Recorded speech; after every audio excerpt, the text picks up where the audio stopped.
Taste the Daily. Taste the Daily. கேரளாவில் ஓடும் பேருந்தில் சிறுமியிடம் பாலியல் சீண்டலில் ஈடுபட்ட நபரின் கன்னத்தில் அவரது சகோதரி அறைந்து எச்சரித்த வீடியோ வெளியாகியுள்ளது. அது தொடர்பான காட்சிகள்.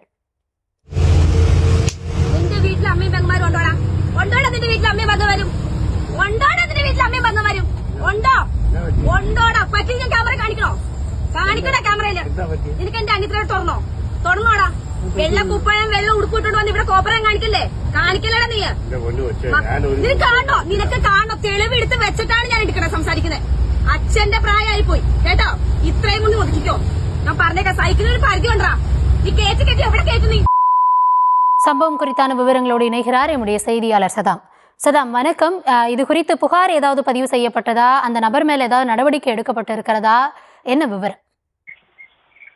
வணக்கம். அதாவது கேரளாவில் பேருந்தில் இளம்பெண்ணின் அருகே அமர்ந்த ஆண் பெண் ஒருவர் பெண்ணிடம் தீவிரம் செய்த நிலையில் பெண்ணின் சகோதரி தீவிரம் செய்த நபரின் கன்னத்தில் அறைந்து எச்சரிக்கை விட்டான காட்சிகள் வெளியாகி உள்ளது. கேரள மாநிலத்தில் இயங்கும் அனைத்து அரசு பேருந்தில் 3 பேர் அமரும் வகையிலான இருக்கையில் உள்ளன. இந்த நிலையில் சம்பவத்தன்று கேரள அரசு பேருந்து ஒன்றில் 2 பெண்களும் ஒரு ஆணும் அமர்ந்திருந்தனர். ஆண் பெண்ணின் அவர் அருகே அமர்ந்த இளம்பெண்ணின் உடலில் கையால் உரசிக் கொண்டிருந்ததாக கூறப்படுது. இதை இளம்பெண் தன் அருகே அமர்ந்திருந்த சகோதரிகளிடம் கூறிய நிலையில் அந்த பெண்ணின் சகோதரி தனது செல்போனில் ஆணின் தீவிரத்தை பதிவு செய்து வைத்துவிட்டு திடீரென எழுந்து சம்பந்தப்பட்ட ஆணின் கன்னத்தில் அறைந்துள்ளார்.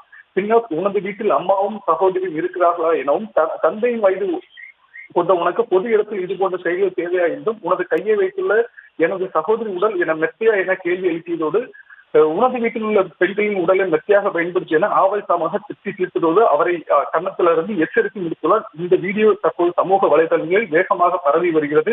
கேரளாவில் ஆண்களும் பெண்களும் சேர்ந்து பயணத்தின் போது பாலின பாகுபாடின்றி சகஜமாக ஒரே இருக்கையில் அமர்ந்து பயணித்து வரும் நிலையில் பல்வேறு இடங்களில் இதுபோன்ற அத்துமீறல் சமூகங்கள் இதுபோன்ற எச்சரிக்கை மணியாக மாறியுள்ளது என்பது குறிப்பிடத்தக்கது.